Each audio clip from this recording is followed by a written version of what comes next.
I'd like to talk about the triads and how they can be organized on the fingerboard. And the vehicle by which I do this is the augmented triad and its inversions, because of the triads, it's the only triad that inverts perfectly on the instrument on a horizontal plane. I'll play C augmented, G, C, G sharp, C and E. If I invert that to C, E, and G sharp, it's the exact same physical shape. If I take the first inversion, which is E, G sharp, and C, again, it's the exact same shape. The tuning of the guitar, in a way, is one of the obstacles to learning things, but there's benefits to the tuning. The problem, though, is that many things can be played in different places on the instrument. And the third and second string are tuned in a major third, and all the other strings in perfect fourths. And this has an impact on the shapes of the guitar. Having said that, if I do that same inversion on the fifth, fourth, and third string, the shapes are identical because it's still tuned in perfect fourths. That is between the fifth and fourth and the fourth and the third. So here's root position C augmented. Same exact sound as this sound here. Same exact shape. Inverted, E, G sharp, and C.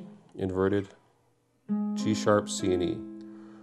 So here you can see that we have 6 different places to play C augmented inversions. Root position, first inversion, where it starts on the lowest note being the third of the chord, and second inversion, where the lowest note is the fifth of the chord.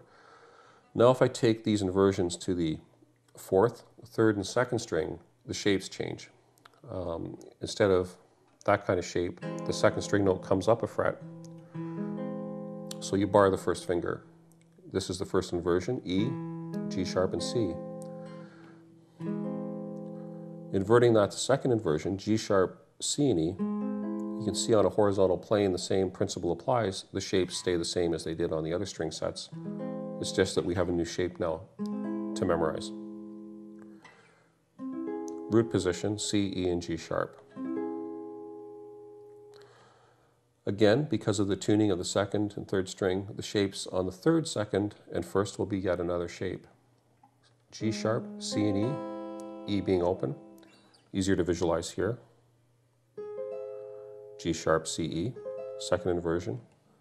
Root position, with the root being the lowest note C, E, C, E, and G sharp. So you can see the exact same shape. It inverts perfectly on a horizontal plane in terms of the physical shape. And the sound being all major thirds as well. So basically what we have there is 3, 4, 5, 6, 7, 8, 9, 10, 11, 12 different places to play an inversion, the 3 inversions, root position, first and second of the C augmented. 12 locations to play the sounds, 3 physical shapes. So I think sometimes approaching guitar with how one thing does a lot of things is a lot easier. And if I played just as to break away from the shapes, for that first example, the G7 sharp 5, I could play that shape and that becomes a G augmented, D sharp, B, and C. And it becomes a jazz sound.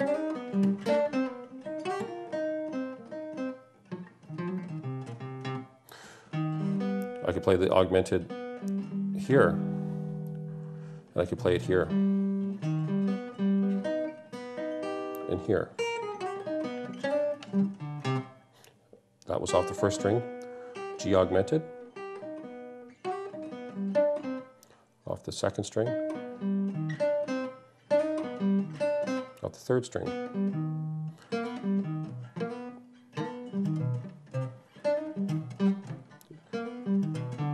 Eventually I got it right, and then off the G.